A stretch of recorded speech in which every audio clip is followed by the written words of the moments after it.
Opposition parties are in coalition talks to form a united front against President Bola Tinubu's re-election in 2027. The coalition is aimed to create a strong opposition that can effectively challenge the current administration and address the concerns of Nigerians. The media advisor to former Vice President Atiku'S, Paul Ibe, however, says there are efforts to undermine the coalition talks, with the FCT Minister Wike given the role to destabilize the PDP. What we have seen, clearly is a deliberate effort to decimate the opposition parties. That is the character signature, not the signature TV, the signature of the Tinubu administration. Because they want to put everybody in one deplorable basket. Unfortunately, that is anti-democracy. And so if you look around all of the opposition parties, you see them, with one problem or the other. And it is deliberate. Minister Wike, who used to be the governor of Rivers State, has a mandate to decimate the PDP. I mean, what he's been doing lately suggests that he's in cahoots, with the ruling, APC. Although Paul said such destabilization will not deter the coalition talks, he was dismayed over politicians who compromise their party's ideology and loyalty for personal gain. The media advisor stressed that politicians should have alternative sources of income to reduce their reliance on politics for financial stability, making them less vulnerable to inducement.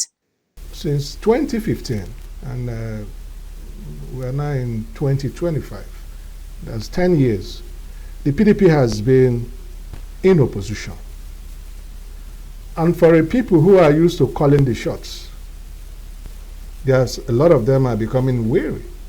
How long will we continue to be in opposition? And so it becomes very easy for someone like Wike, who understands the game, to dangle the carrot before them. So what we are seeing clearly, especially as it affects the defection, because this defection do not, what is signpost is that some of the leaders, some of the stakeholders, of the PDP have been taken hostage the way people are kidnapped, around the country. They are held hostage. And the defections are a political ransom that they are paying. Clearly, they will show them the results of their corruption, and then they are sinners. That's right. So come to APC and sin no more. Your sins are forgiven. That is clearly what is at play. Yeah, that is why it is imperative that politicians need to have a second address, so that they will not be susceptible to the stomach infrastructure. They're all seasoned politicians. They don't have anything. They are not running a business. And so that clearly sees the difference between those of them that have backbones, that have businesses they are run. It's difficult to compromise them. And so some of them have felt that they have been there for too long. I mean, they dangle the carrot before them and everybody goes. The question is, you are leaving, you have left Egypt and you're going back to Egypt.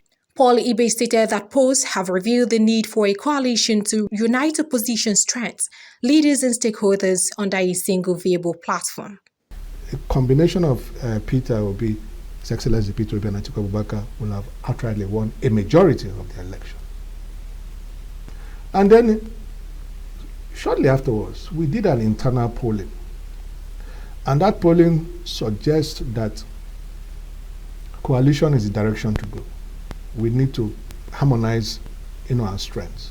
Bring leaders, stakeholders, political interests, individuals, see how we can galvanize them under a very viable, platform.